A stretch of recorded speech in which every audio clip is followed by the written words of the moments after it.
సత్యసాయి జిల్లా Kadiri tribal welfare principal నిర్లక్ష్యం పరాకాష్ఠకు చేరింది. విద్యార్థులకు కుళ్లిపోయిన కూరగాయలు, పురుగులు పడిన అన్నం పెడుతున్నాడు. దీంతో విద్యార్థులు తినలేక ఇబ్బందులు పడుతున్నారు. ప్రిన్సిపల్ తీరుకు నిరసనగా విద్యార్థులు స్కూల్ ఆవరణంలో ఆందోళన నిర్వహించారు. ఉన్నతాధికారులకు చెప్పినా పట్టించుకోవడం లేదు అని ఆవేదన వ్యక్తం చేశారు. ప్రిన్సిపల్ పై చర్యలు తీసుకోవాలని విద్యార్థి సంఘం నాయకులు డిమాండ్ చేస్తున్నారు.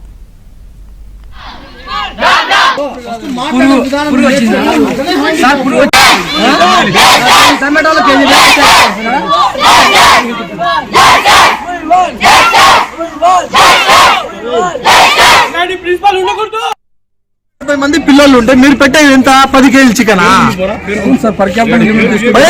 ఏమంటే గవర్నమెంట్ నుంచి డబ్బులు రాలేదంటే గవర్నమెంట్ నుంచి ఏమీ లేదంటే గవర్నమెంట్ నుంచి ఏమీ లేదు మీకు ఏం రావడం లేదా? మీ గవర్నమెంట్ నుంచి మీ గవర్నమెంట్ నుంచి ఏం రావడం లేదా? చెప్పండి. మా ప్రసాదం మేము మాట్లాడిస్తాం. చెప్పండి. మీరు చెప్పినారు ఎవరికి చెప్పుకుంటా చెప్పుకో. ఏం పిక్కపో అంటున్నా నువ్వు? అన్ని రికార్డింగ్స్ ఉన్నాయి మా దగ్గర. పిల్లలు కాళ్ళు మొక్కుతాం, ఒక్కసారి వచ్చి చూసిపోండి. మా దౌర్భాగ్య రాత్రిపూట ఫోన్ వాళ్ళు రోడ్లోకి ఎక్కినారు. ఇప్పుడు మీ కళ్ళ ముందరే కదా రోడ్డుకి ఎక్కింది. వాళ్ళ పిల్లలు రోడ్డుకి ఎక్కితే ఎవరికి చెడ్డ పేరు? మా ప్రభుత్వానికి చెడ్డ పేరు.